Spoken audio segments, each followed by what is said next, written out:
বিজেপিতে যোগদানের পরই সুস্মিতা দেব দুর্নীতি নিয়ে তৃণমূলকে তীব্র আক্রমণ শানান। তিনি বলেন, পশ্চিমবঙ্গে দুর্নীতি একটা বাস্তব, মানুষ আশা ছেড়ে দিয়েছিল। তৃণমূলে যে পরিস্থিতি তৈরি হয়েছে মনে হয় না আর এগোতে পারবে। আর কি বললেন সুস্মিতা দেব, শুনুন। দুর্নীতি is a very it's a reality of Bengal. রেজাল্টের পরে যে তথ্যগুলা বেরোয় এসছে, আমি যদি বলি 50% is false and 50% is correct, যে পাবলিক ফেড আপ হয়ে গেছিলো। সে দিদির মনটা নরম ছিল, সবাইকে ক্ষমা করে দিচ্ছি, কিন্তু অত্যাচারটা কার উপরে হলো, ওরা কি ক্ষমা করবে? I feel that corruption was সবচেয়ে বড় ইস্যু ছিল বেঙ্গল ইলেকশন।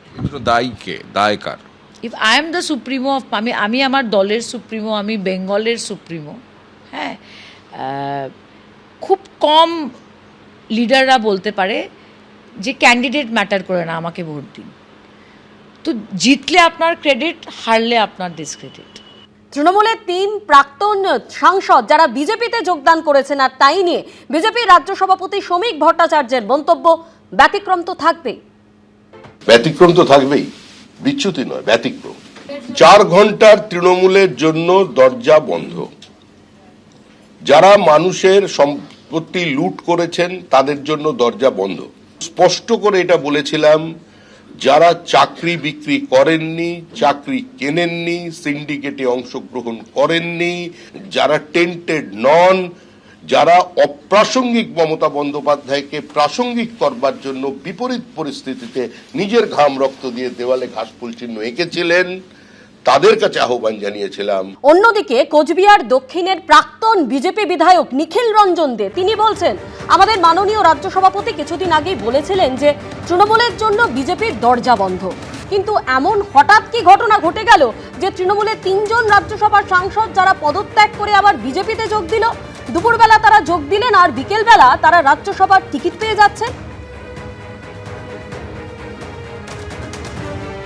আমাদের রাজ্য সভাপতি কিছুদিন আগেই বলেছিলেন যে তৃণমূলের জন্য বিজেপির দরজা বন্ধ। কিন্তু এমন হঠাৎ কি ঘটনা ঘটে গেল যে তৃণমূলের 3 জন রাজ্যসভার সাংসদ যারা পদত্যাগ করে আবার বিজেপিতে জয়েন করে, দুপুরবেলা তারা জয়েন করলেন আর বিকালবেলা তারা রাজ্যসভার টিকিট পেয়ে যাচ্ছেন। তৃণমূলের 3 প্রাক্তন সাংসদের বিজেপিতে যোগদান প্রসঙ্গে এর আগে তৃণমূল সাংসদ সৌগত রায় কি বলেছিলেন, রাখবো আপনাদের সামনে। অনৈতিক রাজনীতির এটা একটা দৃষ্টান্ত। বিজেপি এবং এই 3 জন সাংসদ কোনো রকম নীতি নৈতিকতা মেনে চলেন না, এবং সেই জন্যই ওরা তৃণমূল থেকে রিজাইন করলেন, আবার বিজেপি হলেন, তারপর বিজেপির সাংসদ হয়েছেন। এটা মানুষের কাছে পরিষ্কার যে এই ধরনের নীতিহীন রাজনীতি বিজেপি প্রশ্রয় দেয়।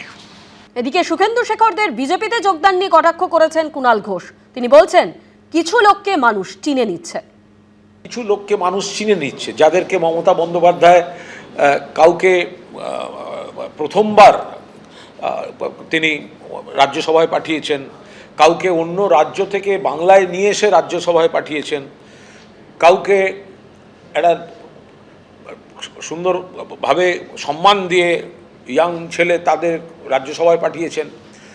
এখন ক্ষমতা, মমতা বন্দ্যোপাধ্যায় যতদিন মুখ্যমন্ত্রী ততদিন সব ঠিকঠাক। এখন জওহরবাবু ইস্তফা দিয়েছিলেন আগে, তখন তো এরা কেউ ইস্তফা দেননি, পার্টির সঙ্গে মতে মেলেনি ইস্তফা দিয়ে দিয়েছিলেন প্রাক্তন সাংসদ জওহর সরকার, সসম্মানে ইস্তফা দিয়ে গেছিলেন। তো এরা তো তখন করেননি।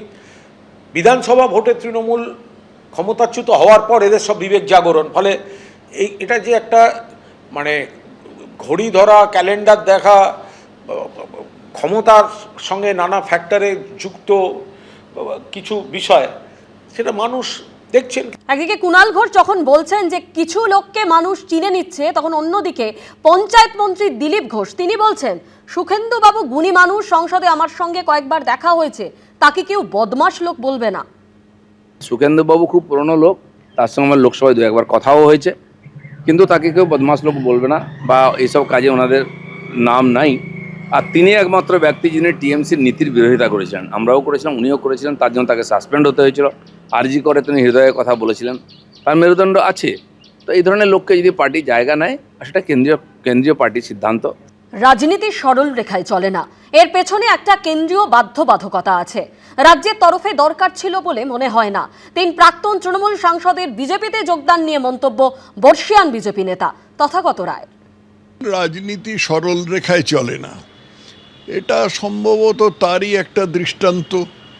সরল রেখায় চলছে না, অত্যন্ত বক্র রেখায় চলছে। এর ভেতরে একটা তো রাজ্যসভা বা লোকসভায় যাওয়া তো কেন্দ্রীয় বিষয়, এর পেছনে একটা কেন্দ্রীয় বাধ্যবাধকতা আছে। সাধারণত আমি দলবদলকে সমর্থন করি না, কেন্দ্রীয় বাধ্যবাধকতাই দরকার, তাছাড়া আর কিছু না। রাজ্যের তরফ থেকে কোনো দরকার ছিল বলে আমি মনে করি না। আপনি বলছেন রাজ্য নেতৃত্ব মানতে বাধ্য হয়েছে। হ্যাঁ, তাই তো, সর্বভারতীয় পার্টি কেন্দ্রের নির্দেশ মেনেই চলতে হবে। গাজিয়াবাদে চলন্ত স্কুল বাসে আগুন, মেরঠ রোডের উপর চলন্ত স্কুল বাসে আগুন থেকে আতঙ্ক। আগুন লাগার সময় সৌভাগ্যক্রমে বাসে কোনো ছাত্রছাত্রী ছিল না। আগুন লাগার সময় স্কুল বাসে ছিলেন চালক ও তার সহযোগী। আগুন লাগতেই তারা বাস থেকে নেমে পালিয়ে যান। আগুন লাগার কারণ এখনো জানা যায়নি।